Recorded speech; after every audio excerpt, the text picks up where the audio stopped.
There we go. Good evening, all. Good evening, Paul. Good evening, Bobby. And let's have a look. So there's Dom. Good evening, Noxie. Clary. Kelsey, love. Good evening. Gilly. I think I've got everybody there, but I might be wrong. Yeah. So there you go. How's things with you this week, Paul? Cracking, mate. The week gets better and better and better. I even had a trip into town today. First time for a while. So I'm going to say you don't get out much, do you? No. I got the bus and went for a quick visit into town. Had a quick walk round, see if there's anything new happening, and and then got the bus back, as you do. Well, you'll have a bus pass now, won't you? I have, yeah. So it didn't cost me knack all, which is quite good. Well, I get my prescription free for my age, but I have to wait another couple of years before I get a bus pass. Do you? No. But I do get my prescriptions, which is a bloody big saving, isn't it? It is, yeah. It is. I mean, wife don't get hers, and sometimes you go to chemist after one visit to the doctor, and it'll be 15, 16 quid or something left like that for two things. Yeah, it's crackers, isn't it? But I tell her, ask them over at counter, say, can I buy this over at counter cheaper? If it's only bloody paracetamol they're giving you. Yeah. You can get a box full of that for bloody pennies. You can. For the amount of money you spend on it, you could get a bloody box full. I mean, I don't know what it costs now for a prescription. 7 quid or something, is it? 9 quid? No, about 9.5 quid, I think. Yeah, I don't know, because I don't pay for prescription. I haven't done for a long time. But I know I used to, when I first got my prescription, which was a while ago, but one of the things I got was aspirin. Yes. And of course, so I went for my first prescription, which was given me for nothing. Mm-hmm. And I said to the woman behind the counter, I says, how much is the aspirin? How much do they cost? So she said, well, you can get 100 for £1.25. I said, well, give me the bloody 100 and knock that stuff off. Well, so she said, well, she says you're getting them for free anyway. I says, I might be, but somebody else is paying for it, aren't they? Well, that's it. I said, I don't want. So I got in touch with the quack and I said, I don't want my aspirin on my prescription. I'll buy that. So, I mean, 125 for 100 tabs, it's now, is it? No, you can get... In fact, in Tesco's, for like... I mean, I take aspirin. They give me... I have to take one a day. Apparently, it thins your blood. Yeah, that's what I take aspirin for. But, I mean... It's not strong ones. It's just 50 milligram. Yeah. And small I think a lot of people do it, don't they? Apparently, it thins your blood, doesn't it? But it does, yeah.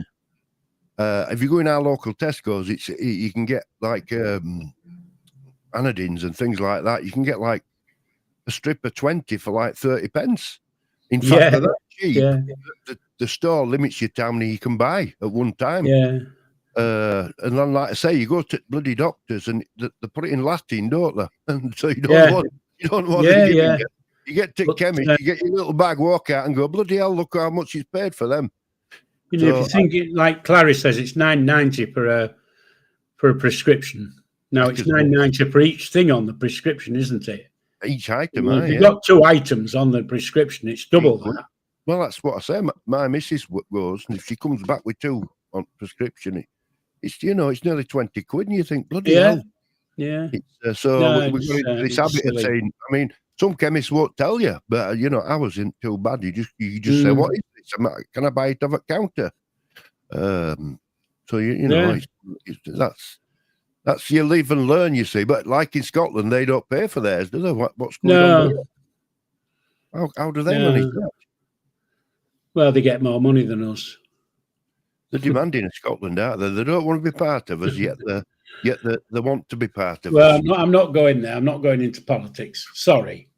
No, I'm just saying though. I mean, I get on my high horse when I go into politics. it's just that NHS is across the board. So why shouldn't we all? It's all NHS, isn't it? Yeah. It's all the same service we're using. So basically, we're funding the Scots. But that's me anyway. Enough said. Did you watch the England and Angora football? Was it Angora? Andorra. Yeah. It wasn't much of a game, was it? No, it was like watching pissing paint dry. Man, they've got another one tomorrow night. Oh, have they? Yeah. Serbia, I think, or something like that. I can't remember exactly. But these aren't qualifiers, are they? I think they are, yeah. Well, the top of the group is England, so it must be a group for something. Right. But I know Scotland, Ireland and Wales are playing their qualifiers this last week right. for the World Cup. I don't know what the England one is, whether it's for the World Cup or not, but the top of the group anyway. A lot, we usually qualified as England, but it's, I can remember a couple of times where they ain't qualified. They ain't gone to World Cup. But those were the days. I don't know what this guy's going to do, whether he's going to do anything with them. Well, he wasn't. I tell you what, when you watched it on, I forgot what night it was, Saturday or whatever night it was, they were playing Andorra. Right. But you could see on his face he was not happy with the team. No. It was all this, they've got this bad habit of going backwards. I don't know why. Yeah, going. They were getting balls on the left and right flanks, and there were big gaps, and they weren't running into them. They were passing back. Yeah. And I thought, oh God, it gets right up my bloody nose. There's no worse than a football game where they get defensive after scoring. It's terrible, is that? That's not good football. But that's how they play all the bloody time, passing backwards. I didn't know that rule that they mentioned. Keeper can only hold the ball 8 seconds. Yeah, 8 seconds, and if it's any longer, they give a corner away. A corner, in team. I've only seen it once being used. Is that something new? I've never heard of that. I think it's this season. Right. But I've seen it in one match where it was used. But, right. Yeah. Because that VR, what is it? VR camera that watches. VR. What they call it now? I forget what they call it. Well, it should be virtual reality, but I mean, it's not, is it? Do you think it's any good that they go to it, don't they? Now I think it's a waste of time, quite honestly. Yeah. I do. Yeah. Sometimes it's you think, oh yeah, that's right, but other times you think, what a waste. 5 minutes of that deliberating whether somebody's kneecap was offside. What the fuck is that all about? It stops the flow of the game, doesn't it? It's crackers. I mean, everybody's got their defences when you go back to Maradona's under God, isn't it? That difference. But I don't know what it was. I was watching a program at tea time, and I can't remember what it was. Pointless, I think I was watching, and there was a question about. Anyway, Diego Maradona was one of the answers, and when she came to explain, the answers and stuff, the shirt he wore when he scored that goal with his hand, it went up for auction. Do you know how much they got on the auction for that shirt? A bit. It's quite. What do you reckon? I don't know, 100,000 maybe, somewhat ridiculous. 7 million. By heck! I mean, it's there in black and not black and white, colour TV, isn't it? It's there, it's that. But that ain't that ridiculous money. 7 million for a bloody shirt. And who's to say it was the shirt? Quite honestly, it's just crackers in it. But that, do you know what's wrong with that, Paul? Evening, Sharon. It doesn't matter how passionate you are about the game. It puts you well out of reach. It's for the elite. it's for the elite then, isn't it? But you know what? I mean, we're all different. But if I'd have been Maradona, I'd have kept. They normally swap that shirt with opposing team, don't they? End at game. Yeah. But I'd have said, if I had that shirt, I'd have said, if I wanted, I'd have said, get it raffled off for charity. Never mind bloody selling it. It's no, they say, I don't know if it was Maradona who sold it, but whoever sold it, they sold it was auctioned for 7 million. It is I couldn't believe it when I heard it. I mean, it's a famous clip in this, in this country, but around the world, I wouldn't have thought it's that famous. All right, most people saw it, but it's because it's not their team. They won't remember it that well. But I think lots of people remember it because it was called the goal from the hand of God. The hand of God. Well, they asked him, didn't they? And he says, "Did you touch the ball?" And he went, "It was the hand of God." But so really, I mean, he was calling himself God because he definitely touched the bleeding ball. The little shit. But the problem with everybody was it was the furthest we'd got in 30 years then. I mean, what is it now? 50 years since we got to World Cup final. You know, I don't know. We've been in a World Cup final since, surely. No, I mean the final. I thought we'd been in one.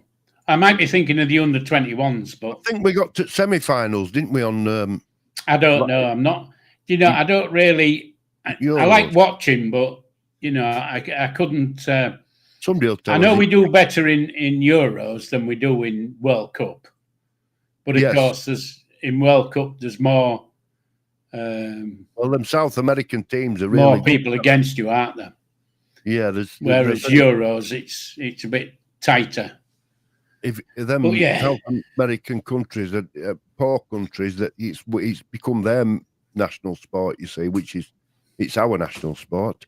But I'm just waiting for Clary to answer that thing. The best current England players are Byrne, Gordon, and Livramento.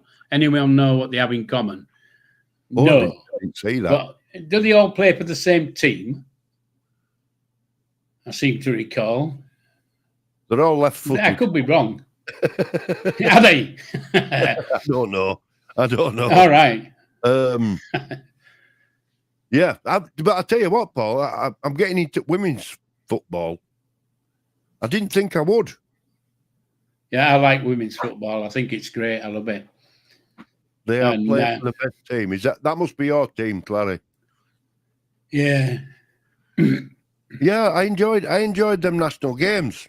And to be honest, there were a lot of men that said, "Nah, we shouldn't. It's no good, isn't this?" They were putting it down. There were a lot of people putting the game down for women, and they proved it wrong when they filled the stadium, didn't they? Yeah. Newcastle, eh? Newcastle. Yeah, that's a matter of opinion, isn't it? I like Newcastle, though. One of the best players, well, this is personal preference, one of the best players comes out of Newcastle is Alan Shearer. What a player he was.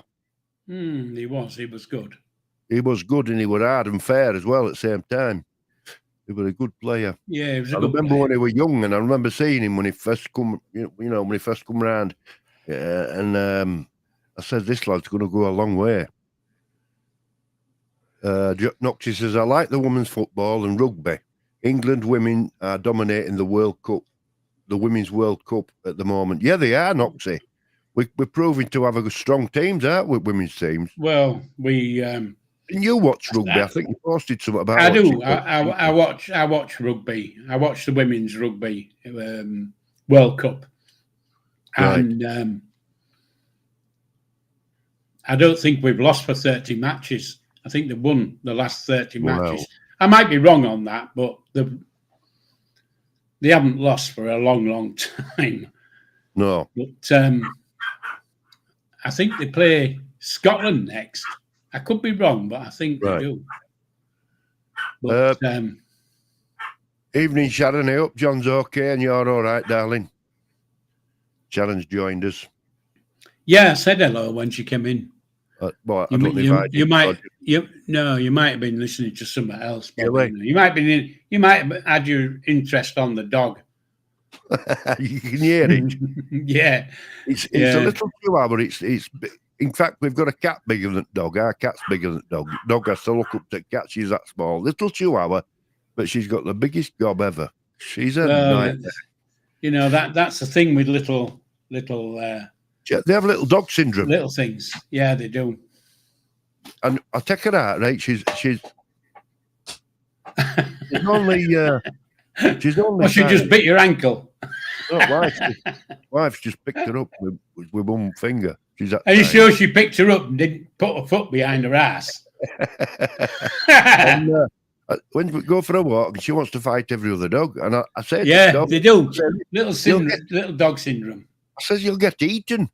These big dogs that have her in one bite. Yeah. And then we've got a poodle, toy poodle, which you know, they're lovely dogs. It's got a lovely temperament. It's soft as out, it's poodle, and it's just so laid back. They're totally different, but little chihuahua, it's highly strung, but I suppose they all are. Like you say, it's little dog syndrome.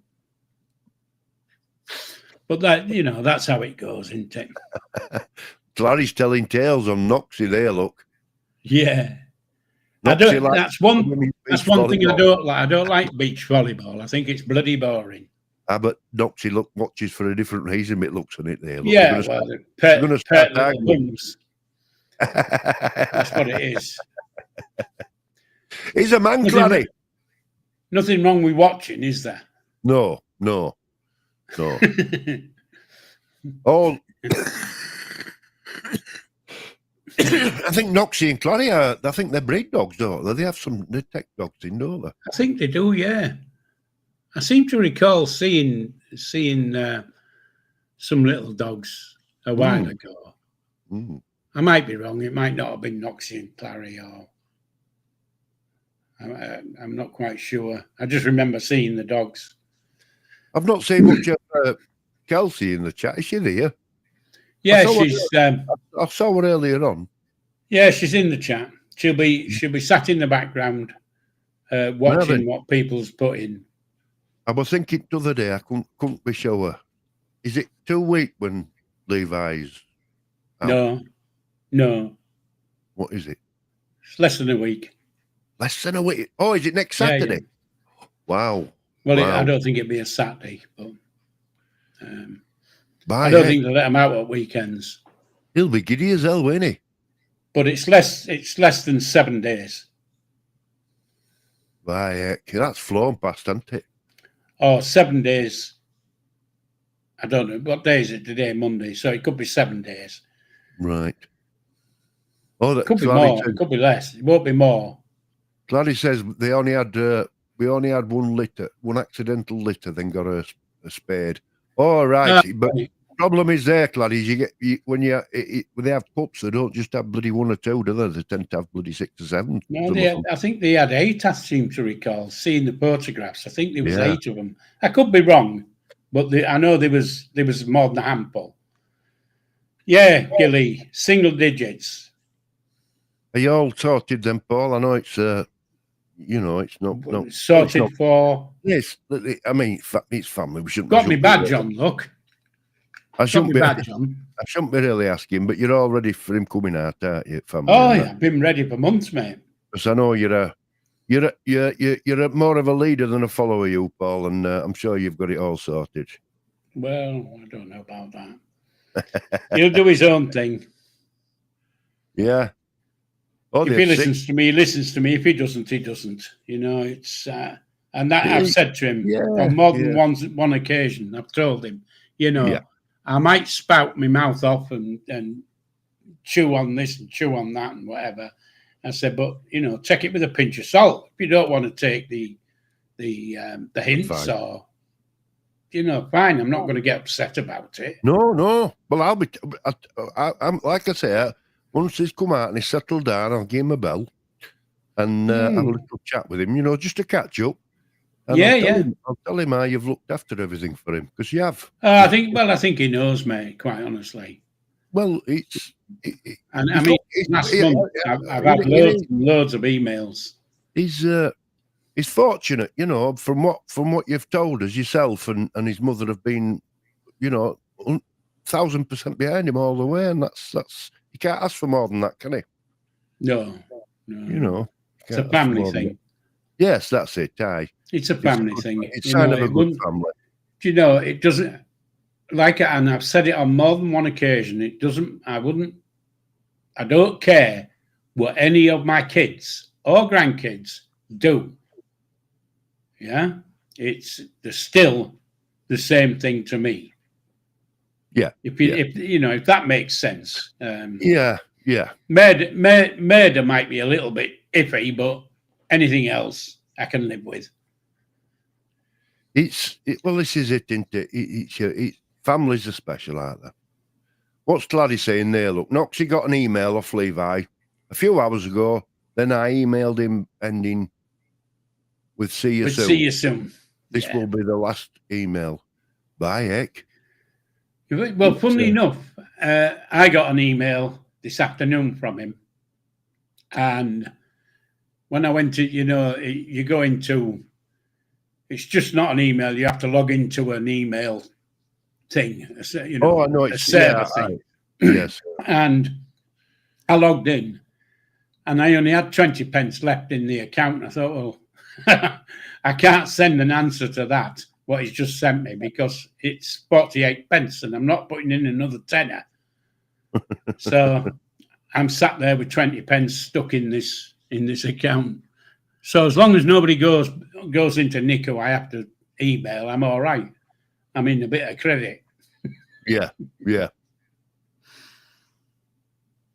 The real honest ghost, it doesn't seem that long to me when he went, but I couldn't imagine it's felt like a lifetime for Grandad and family, including Kelsey.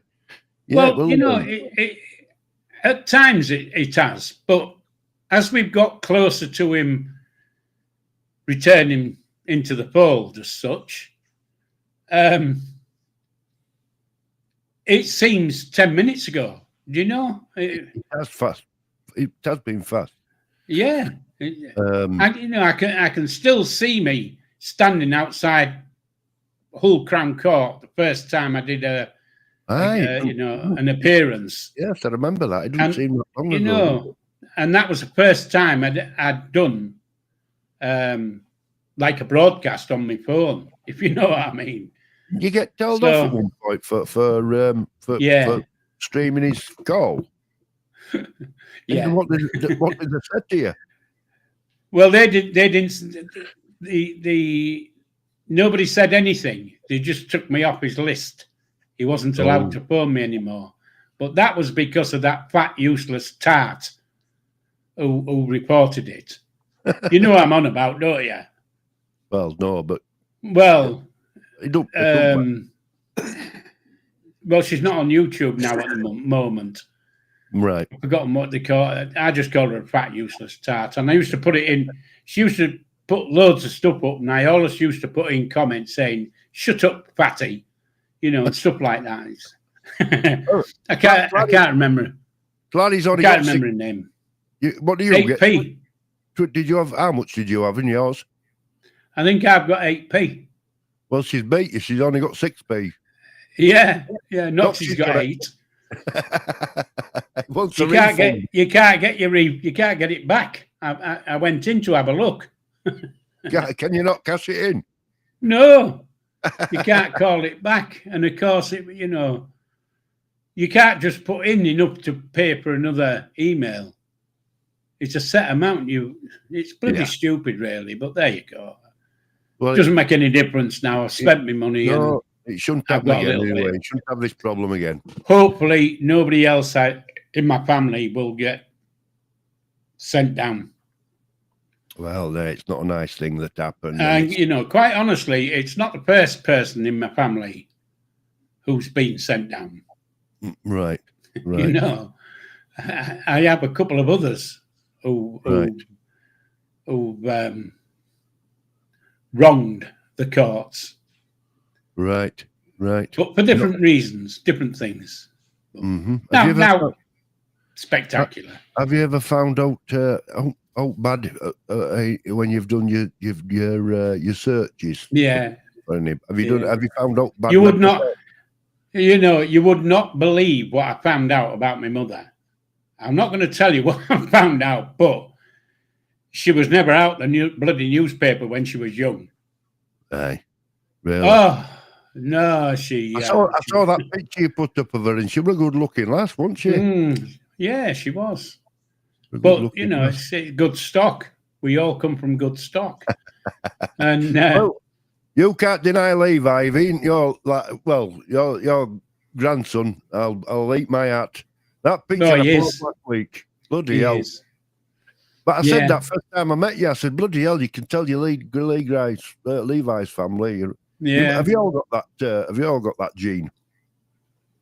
Yeah, we have really. And quite honestly, and it sounds a little bit. I don't know what the word is really, but the women on the family side are stunning. Right. I'm saying just stunning. We have one or two pigs, but I mean most of them are stunning. And when I say stunning, I'm a good leg. Could take my eye. I have an eye for women. So, evening, Paul. Good evening, Paul. Yeah. So there's good stock in the family. Yeah.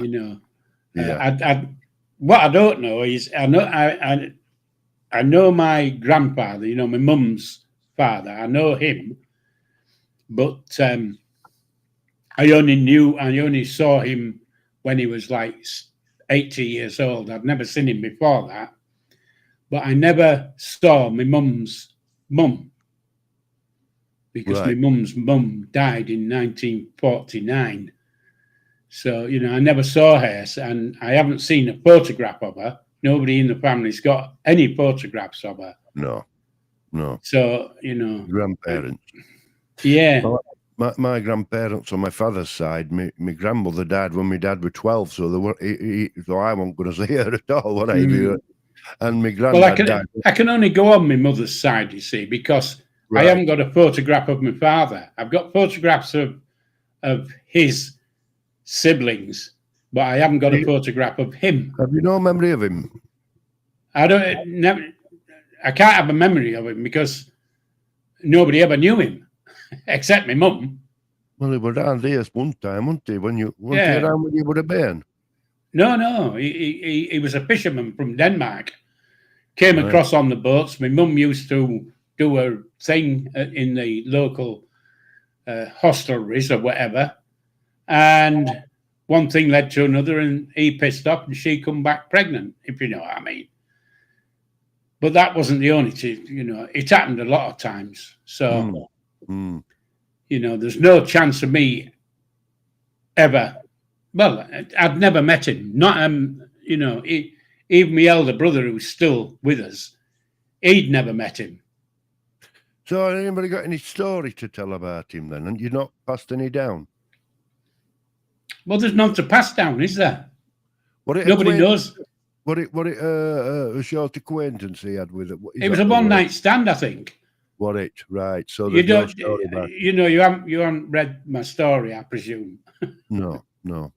My mum was basically a hooker.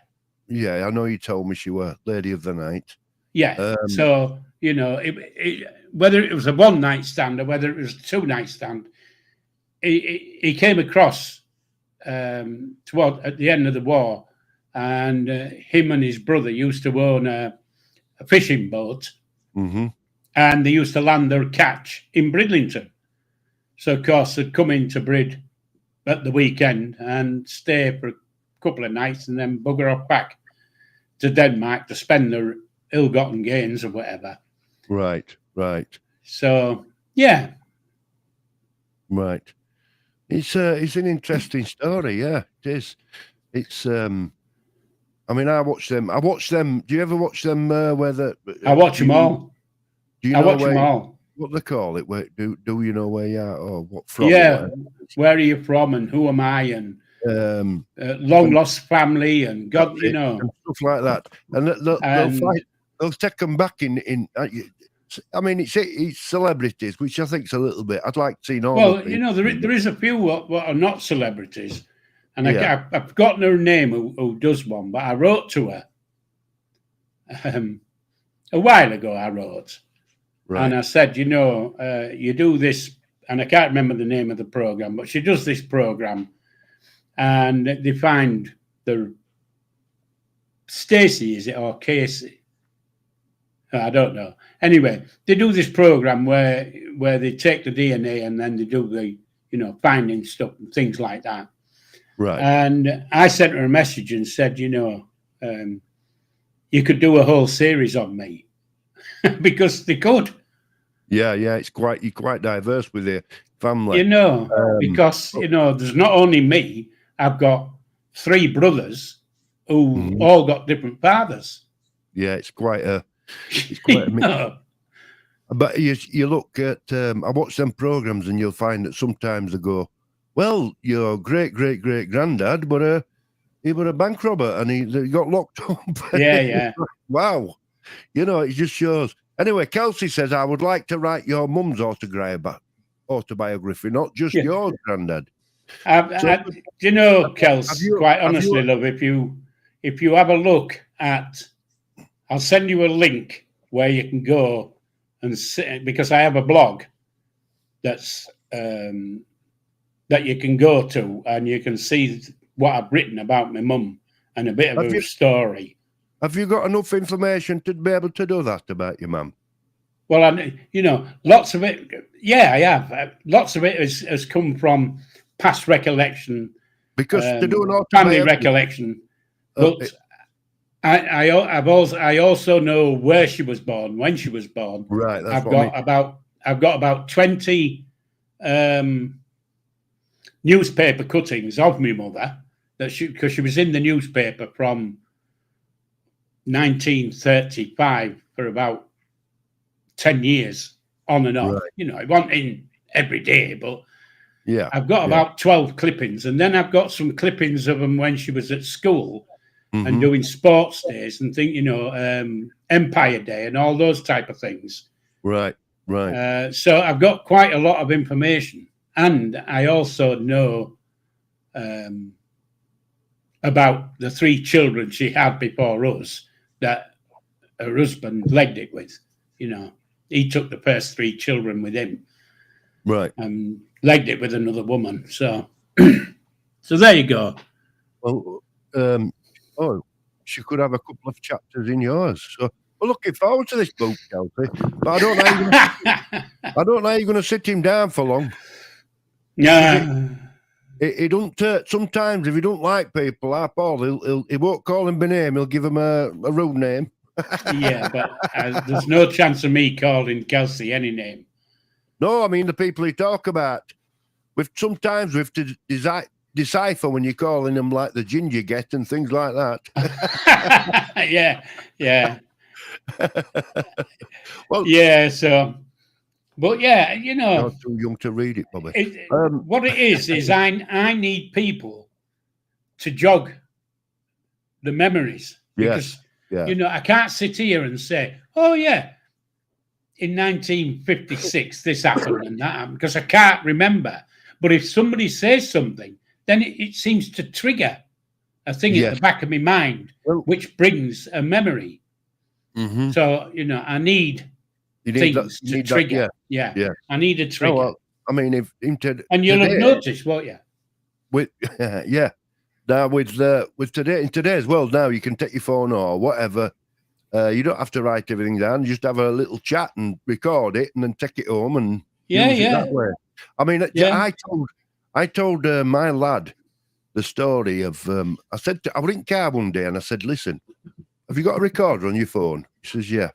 And I just put your recorder on. I just explained the history of our family, because we've one middle name that runs through the family for centuries. And I said, who? And I says, just keep that. You don't have to listen to it if you want. And I was about 20 minutes, half an hour explaining who. And And I said, one day you might want to listen to that back, and it's a bit of information. And the reason I did it was because I thought, well, if I go, who's going to know this stuff? Yeah. You're exactly right, Bobby. And the other thing, of course, is future generations will be able to hear your voice. Yes. Yes. That's the thing, isn't it? To be able to find anything out about me or thee, we're still in this world where it's recorded, so we're documented. As early life isn't, probably, but my early life isn't. I was in the paper once or twice. But in 200 years' time, somebody can say, "Well, this fella in our family called Paul. Look, what were he like?" And they'll be able to pull something out like this. Yeah, they'll be able to pull out a thing that says he had some blinds and. But I explained. I mean, my granddad, my mum's dad, he were in army, and he were never home. He went all over the world. He wasn't a big fella, and it came out after he died. That he just family. Sorry, I'm just reading Kelsey's comments. Sorry, I wasn't laughing at you. It came out that he had a second family alongside my mum's family. Yeah. Now he had another wife, and he had 6 children to her. He had 7 children to my grandma, and they didn't know each other. Nobody knew anything about it. And it came out, and believe it or not, it got news at World. It was featured on a Sunday. Yeah, I believe it. This ex-army veteran had got all his life, and he had 2 families, and they didn't know each other. Well, what happened was they all got together, both families, and met up in Brighouse. You've heard of Brighouse. Yeah. And one night, and they had a bit of a do, and get to know each other. But that's nice, isn't it? It was nice, but not long. I don't think many stayed in touch with each other. But it's nice to know that you've got siblings and things like that. Yeah. Well, so between them, he had 15 kids. Yeah. And 2 wives. But I'm going back, probably back to 40s when he first met them. And two wives at the same time. That's the thing. But this was because he was in army and he moved around. And he went all over the world. But it was, and if I don't pass that story down, it could get forgotten, It'll get lost. It will, and it's important to do it. Not necessarily, because if it was in the news of the world, news of the world is online. You can search newspapers now, and you'll get the story. That's right. It's been documented, hasn't it? But it was a big to do at the time. I'm going back 30 years ago since they found out, and it was a big deal. I couldn't believe it. My bloody grandmother in Sunday paper telling the tale of our husband. Well, it's a bit like when I was saying, I've found reports in the newspaper of my mother. Well, I would not have believed what I was reading, quite honestly, because it didn't sound like my mother. If you know what I mean. Right, yeah. But it was. You see, as a kid, we all see his mother as being motherly, don't we? You don't see you don't see the other side of them until you get older and realise what was happening. My mum was a bit of a scamp from the age of 18 till about 30-ish. After 30, she was a bit of a night person, but before that, she was a little bit of a scamp. Right. If that's, I can't put it any other way, really, without going into it.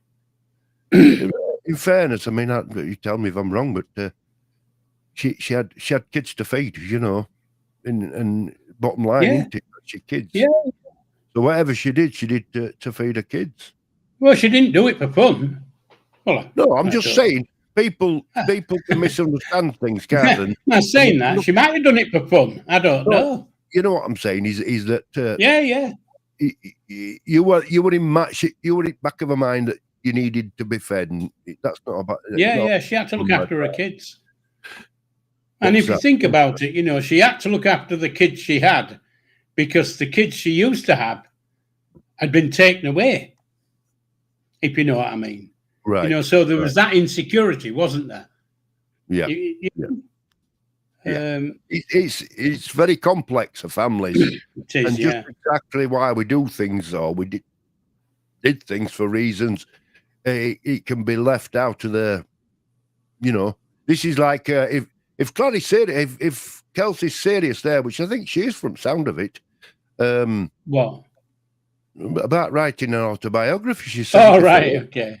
If you laugh, you see, but I think I think you've got a lot of stories to tell. It. The thing is, Paul, is that you'll tell us something like you've told us stories about when you were in the army and, you know, bloody men pooping in corn and leaving parcels and all sorts of stuff like that. And I used to sit peeling tape and all this, you know, and pubs. You've got lots of stories to tell, but you yourself, I don't think you appreciate how interesting they are.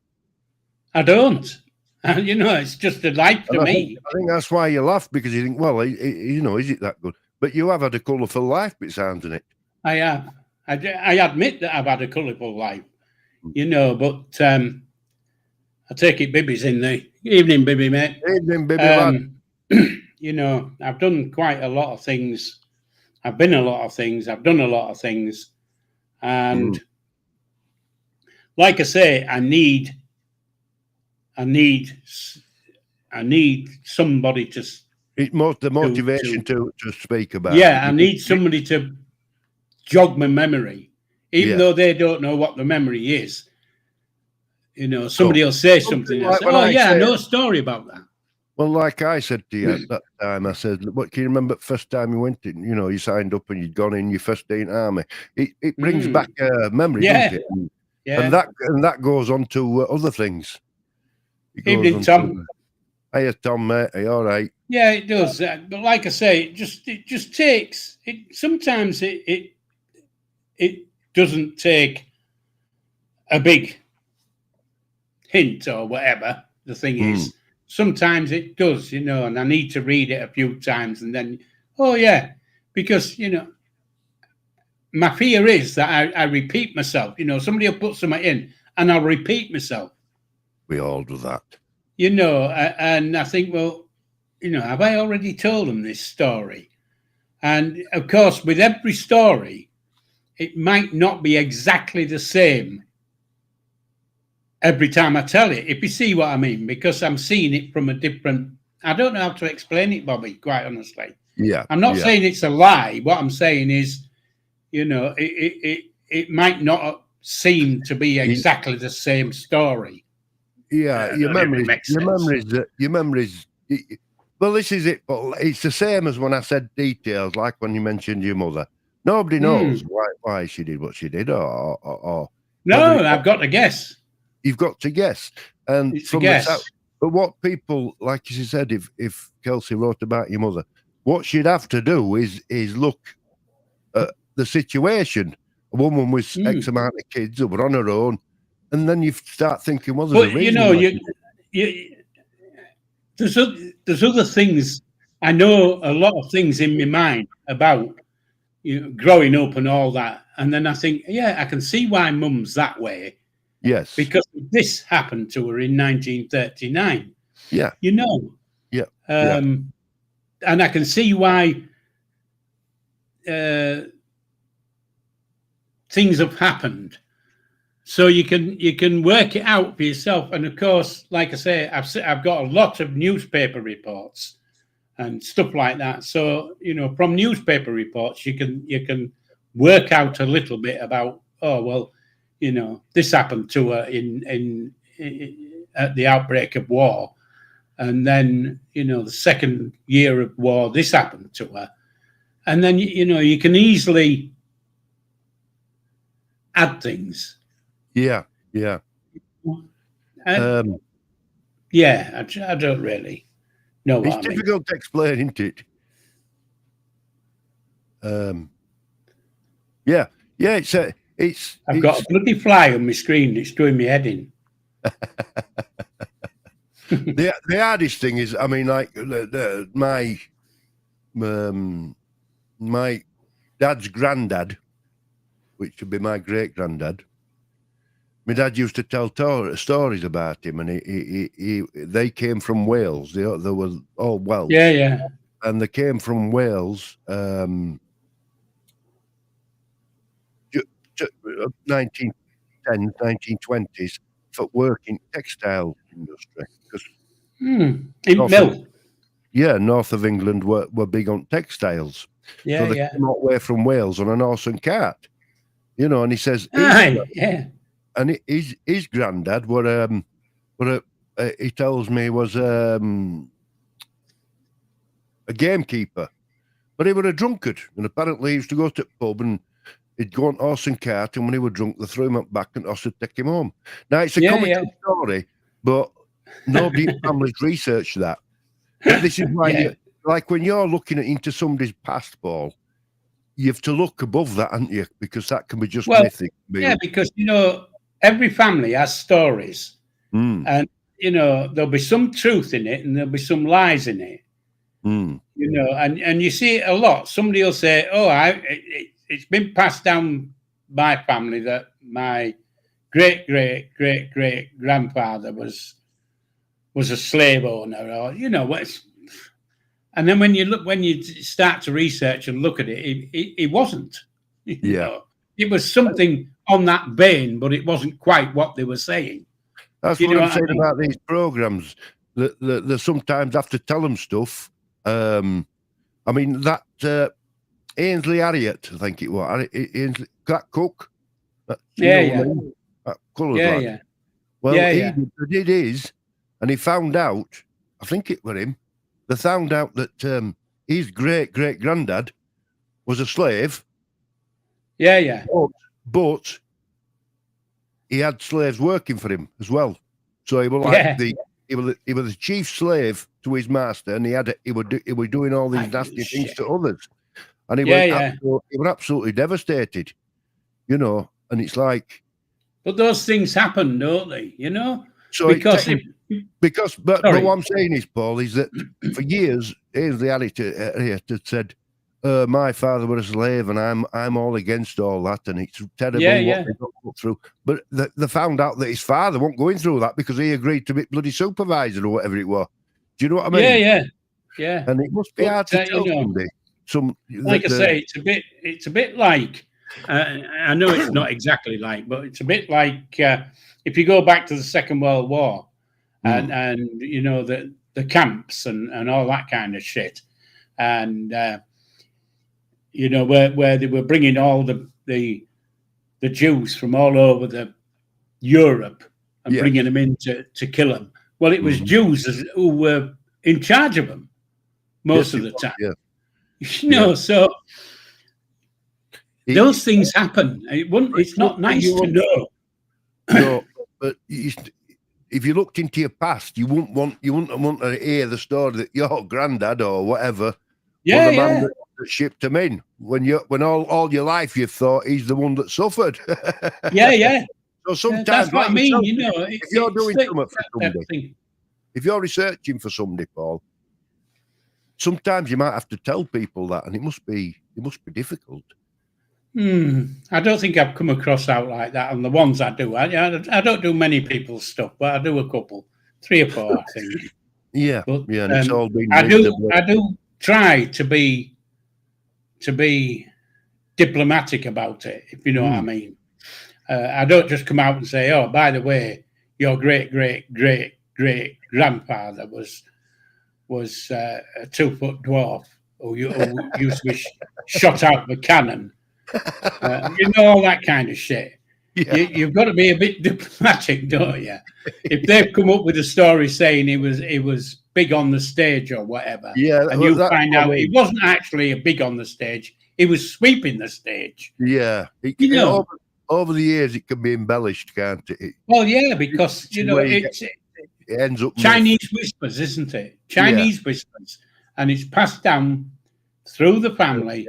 And one will hear it different than the next one, and the next one will add a little bit to make it sound a little better, and then somebody else will add a bit and make it better, and before you know it,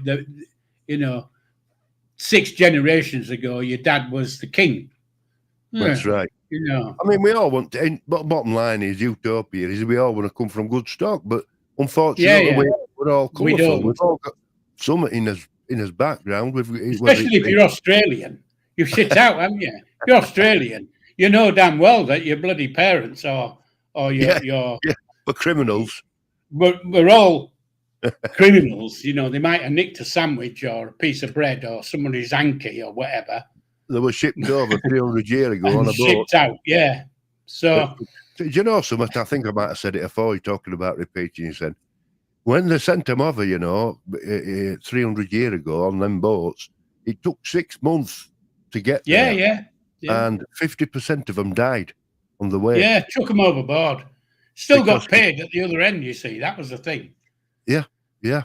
So that's why Still it's got paid. with such a few less, and all of Australia's on the coast. The natives, the Aborigines all live in land, but all the rest they're not Australians, to be honest, are they? They're immigrants. They all live on the coast. Yeah. Well, it's a bit like I said I wasn't going to go there, but it's a bit like those across the pond, isn't it? The same, yeah. They're all fucking immigrants. Correct. And they aren't Americans, they're all immigrants. And the Native Americans suffered and they were pushed in just like the Aborigines were. Yeah. They were pushed into the mountains, and because they were persecuted all them years ago, they turned round and said, well, we'll let you live rent-free. It's their bloody country. Yeah. So they let all these Native Americans live on land rent-free. That's what we're like, unfortunately, we're twats. And I thought, is that an hypocritical statement to what? They've all come from abroad, they're all immigrants, and then it's your country, but you can live for rent. Yeah. That's Americans for you. That's Americans. There you go. That's what, Americans, what have they fucking done for us? Well, they treat us as big brother, little brother, don't they? Unfortunately, we tend to be hanging on the tail shirt, the shirt tails. We always have. A time will come when we can push ourselves away from and pull ourselves closer to Europe. I don't mean rejoining Europe as a union. I mean being close. We are European, and be close. Without all this shit with people overloading on us or whatever who've never been voted in or shit like that, But one leader that stood up against the Americans was Margaret Thatcher. She had that bloody Reagan on her string. Yeah. She were. I mean, she did a lot of damage. Don't get me wrong. There were unemployment everywhere. And she took the coal industry away. She did a lot of damage, but she were taking no prisoners. She told him. She said that famous quote: "The lady is not for turning." Yeah. And Reagan, he didn't know what to do. He was on a bloody film. Quite honestly, I think she smacked him round the ear with one of her handbags. Well, he would have next film bloody star, wasn't he? He wasn't a politician. Well, you've got the same thing now, haven't you? Yeah, well, he's exactly the same thing. You've got a fat, useless twat who sat on fucking TV Ginger. Being a little shit. Don't forget Ginger. Yeah. And quite honestly, what experience has he got running the country? He can't run his own fucking life. He's been bankrupted 3 times. What the fuck is that all about? Anyway. Do you know what I'm going to say to Levi when I get up phone to him? Don't talk politics. I'm going to say, I'm going to, a big hug of a phone, etc. And then I'm going to go, I've been doing lives with your granddad. We do it on a Monday night. We've got a right little family group together there. And I'm going, ain't he a quiet fella? He won't say he'll know different than that. What do you think he'll say? He'll just laugh at you. Will he say that's not my granddad? Yeah, you must have had a different guy on. I'm gonna have him on, see what he says. Yeah, it does. Every conversation ends with politics. Problem is, politics 6 parts of it. I mean, nobody wants to talk. My father used to say, Paul, Never talk politics or religion because there's never an answer. There isn't. And there isn't, is there? And them two things are so close together, it's unbelievable. Religion's the worst thing invented since fucking Tampax. Quite honestly. That's one way of putting it. Well, I could have put it a different way, but in this country, 300 years ago, the church ruled the land. It were evil and twisted was the church, and that was your government basically. You had a king or a queen, and you had the church. It was very much the church run a lot, but as I say, rolling in money. It's part of everybody. Clary's laughing at you. Look. I do have some funny statements, don't I? Would he tell you off if he'd heard that, Levi? If he'd have been there? Would he have said, Grandad? No, he wouldn't. No, he wouldn't. No, why should he tell me off? Like I say, everybody's entitled to their own opinion. Unfortunately, mine's a little bit way out. He's quite tepid, is Levi, isn't he? He's quite, he's very polite. He's very polite. That's the word. He's a bit laid back. Yeah, but he's polite. He knows the right things to do. He'll say, let somebody sit down or open the door for somebody. He's got the old school mentality, hasn't he? Yeah. Which is something to be proud of. My lad's like that. Mm. And my mum, she used to favour my son because he did that. He'd say, "All right, Grandma," he'd make sure she was all right. If she come in the room, he'd get up and let her sit down, etc. He did all the right things, and he didn't do it to grease round her. He did it because he knew it was the right thing to do. Yeah, to curry favour. Yeah, it was the right thing to do. She favoured him for that, and my sister went bloody balmy. Oh, he's goody. I said, no, listen, it's because your kids won't bloody budge for her. They won't do it. It's a bit like, saying that, it was a bit like on the bus this afternoon coming home. It was quite busy. And this woman got on a couple of stops after the main station where I caught the bus, and all the seats were taken. So I stood up and said to her, you can have that seat. Yeah. Well, I was probably 30 years older than she is. Yeah. But I still stood up and gave her the seat. It speaks volumes about a person, does that, doesn't it? What you'll have got there, Paul, and I believe this is silent respect. People are respecting. Well, probably, yeah. I don't really know. Knox is a bit to bone there, isn't he? Have you read that? The right thing to do, innit? At least Tampax plugs it. Politics goes on and on. Yeah, you're not wrong, Noxie. You're as bad as Paul, you. Yeah, he's a good egg. I know it might have been a good egg. Scotch Jeg is a good egg. You're a poet and you didn't know it. Yeah, upbringing counts. It means I get called old fashioned because of things I do. Yeah. Like I don't swear. Never swear. It's just in me. That's how I am. But we're all different that way. But I'm I've always learned that it's you do it automatic. You get up for somebody if don't you? And you open the door. Like it's like opening the door. Yeah. For somebody. And, lots of people look at you gone out. They do. Yeah. They do. What's he doing, this silly old? I tell you what winds me up, Paul, is when you'll go in a shop or something, and there'll be an old dear behind you or somebody behind you, a woman or something, and you go through the door and you'll keep hold of the door and say, "Come on, love, you're right." And then some bugger behind her and still say thank you, and then some bugger behind her will just walk straight past. It winds me up. Yeah.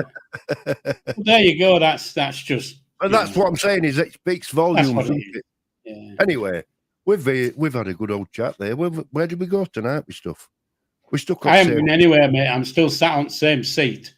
Oh, we're going down the road of this back to you. What's this? What's that? Oh, I'm not saying this. I'm not saying that backwards. No, not big beer. Noxie, stop it. So Kelsey, give us a shout. You're incorrigible. And me and thee, I'll go over and see Paul. We'll take Levi with us, and I might do a little podcast with him and record him, and you just let me know what day it is, and I'll make sure I'm out. And he won't have a choice. We'll get Levi to sit on him so he can't go anywhere. What's that Tom says? I get told I'm old, boring, etc. regularly. I just agree with them. Easy life. Yeah. Anyway, people, it's 8 o'clock, and the hour's flown by. Now, just remember, the Chegs is out within 7 days. So keep your eye out on this channel, because I hopefully I will be doing a live from outside the prison. Hopefully, right. I'm not saying I will. Hopefully, I will. You know, it all depends on if I can get my ass out of bed and catch the train. But there you go. Right. But yeah, so next Sunday night might be cancelled because there won't be an update because of whatever. But I'll be back here next Monday night with Bobby. Mm-hmm. And we'll be having a chat about shit, really. Anything and everything you want to talk about, guys. You give us some suggestions. If you want to leave a comment, and we'll and don't forget, down below, just tick the box, like, dislike. We don't care either way. And leave a comment if you want. And if you want us to come up with something for next week, just leave a comment and say, you know, do you know anything about sliced bread? You know, whatever. I don't know. Anyway, people, so I'll let Bobby say his good nights and whatever.